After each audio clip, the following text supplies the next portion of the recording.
Chorale Saint Paul ni korali imwe muri korali mu Rwanda ndetse no mu isi hose iririmba neza cyane. Ikintu Chorale Saint Paul yashimira Imana nuko yaduhaye amajwi meza. Ubundi umwe mu bafite ijwi rimeze neza muri bass. Kuri niga nta kindi no kuririmba muri Chorale Saint Paul. Ntabwo wabindi guteririmba muri Chorale Saint Paul ntibishoboka. N'abajya bita amaniga bose bateririmba muri Saint Paul ntabwo ari amaniga. Dufitemo imbyino nyinshi cyane cyane zitamenyerewe inaha mu Rwanda. Twemana dusenge ku izina ry'Imana Data mutagatifu.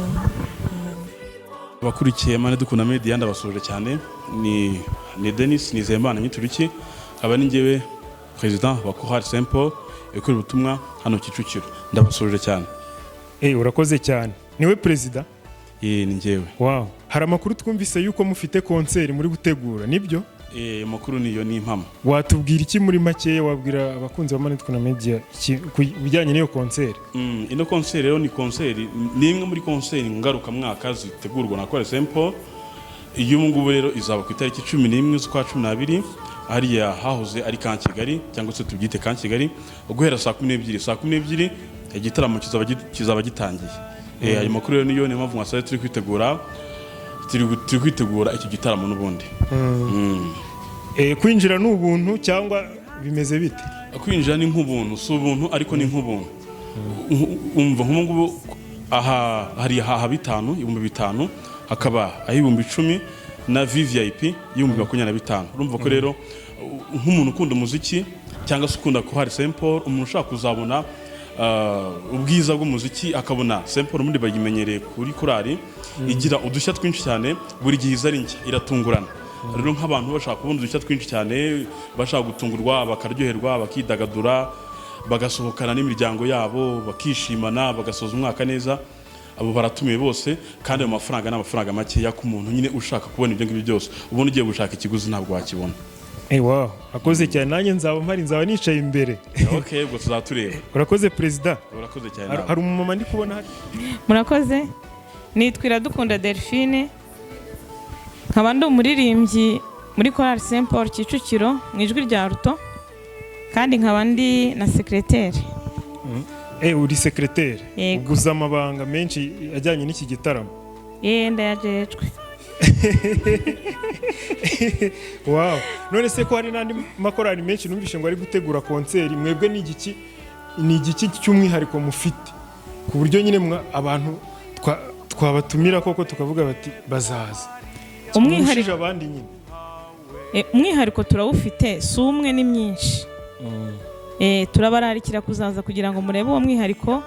Dufitemo indirimbo nyinshi ziryoshye mu njyana zitandukanye. Dufitemo imbyino nyinshi cyane cyane zitamenyerewe inaha mu Rwanda nk'izo muri Kongo. Oya zo mu ziva Burayi mu njyana ya waltz. Dufite imyihariko myinshi itandukanye. Wow. No kuvuga donc dushonje duhishiwe. Mushonje muhishiwe. Ariko ibyinshi tuzabimenya uwo munsi. Kuri uwo munsi turabararitse ntazagire ubura cyangwa kererwe. Ntazagire ubura cyangwa kererwe. Urakoze cyane. Hari umumama w'inzobe ndi kubona hari inyuma wegeranye n'umuntu muremure umugabo nawe wamuha mikrofone akegera kamera tukaganira gato.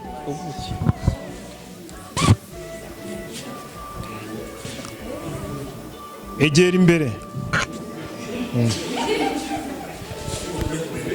Salam. Salam. Witwa nde? Nitwa Vestine w'Intete. Witwa Vestine? Yego. Wow. Chorale Saint Paul Kicukiro se urayikunda? Cyane rwose. Ko hano haba amakorali menshi se kuki ariyo wahisemo nicyo gikundira nyine waratira abandi ku buryo n'abandi bose bakumva bashaka kuyizamo? Ibyo nyikundira ni byinshi. Chorale Saint Paul ni korali imwe muri korali mu Rwanda ndetse no mu isi hose iririmba neza cyane.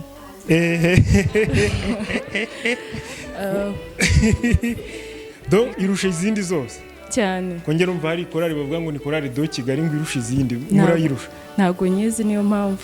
Wowe uzi iyo ngiyo? Cyane rwose. Wow. Donc wayikunze kubera irusha izindi? Wow. urakoze cyane. Reka mbaze n'umucuranzi kuko hari abacuranzi benshi. Muhe mikrofone. Salamu mucuranzi. Witwa nde? Nitwa Wihanganye Ngabo Jean Bertin. Jean Bertin.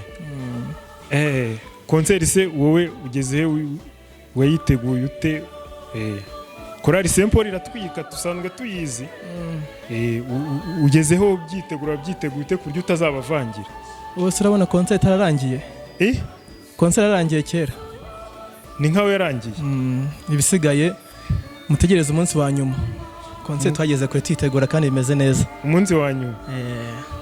Ni nkaho yarangiye. Yarangiye ubu ngubu igisigaye ni tariki ya nyuma. Mu yandi magambo uguri tayari cyane. Wow, ni byiza cyane. Kandi umuntu ushaje kurusha abandi hano, perezida adufasha kumenya umuntu ushaje kurusha abandi. Nura musaza. Muze, egera imbere tuganire.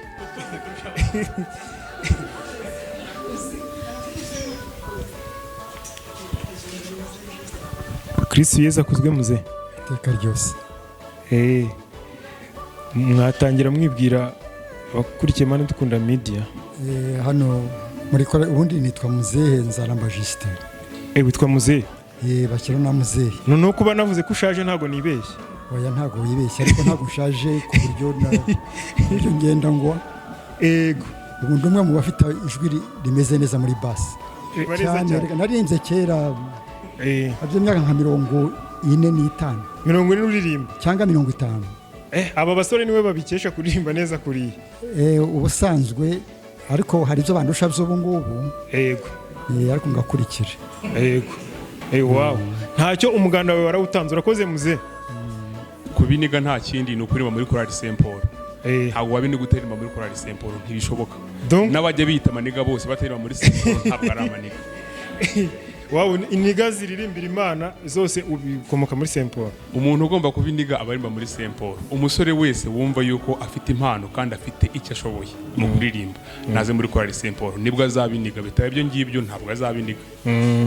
Wow, urakoze cyane umusa. Yego. Tugana ku musozo. Kristo Yesu akuzwe. Iteka ryose. Nitwa Marie Christine Turatimana. Bakunda kunyita Kirina. Nkaba ndirimba muri Chorale Saint Paul ijwi rya alto. Ikintu cya mbere shimira Imana. Ubundi abahanga bavuga ko uririmbye neza abasenze kabiri. Nubwo nta gihari yamvuge amasengesho aho urutuye ariko nkaririmba indirimbo imwe yonyine. Mba nizeye ko amasengesho yanjye yageze ku Mana. Wow. Murakoze. Icyo ikorari mwishimira Imana nka Chorale Saint Paul. Ikintu Chorale Saint Paul yashimira Imana nuko yaduhaye amajwi meza kandi akaduha n'impano yo kuyiyoboka tukamenya kuyakoresha mu ndirimbo tuyisingiza. Wow. Urakoze kiri.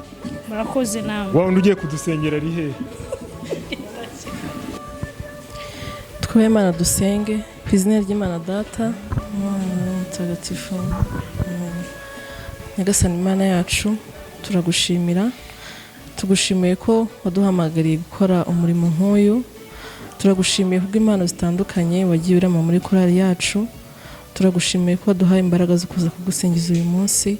Ubisingirizwe dawe. Akanya rero tuje imbere yawe kugira ngo tugushimire. Ntabwo twavuga kimwe kuri kimwe ku byo dukorera ni byinshi, ahubwo tubigushimiye muri rusange. Ushimire kuri buri murimo wose ugenda udufasha gukora. Tugushimiye kubw'urukundo udahwema kutwereka umunsi ku wundi.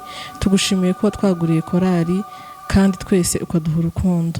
Turakwinginze kugira ngo udufashe gahunda turi gutegura y'igitaramo, ukomeze ubane natwe, uduhe kugitegura neza, kandi wa munsi nugera uzabane natwe, utwereke ko imbaraga zacu zitapfuye ubusa.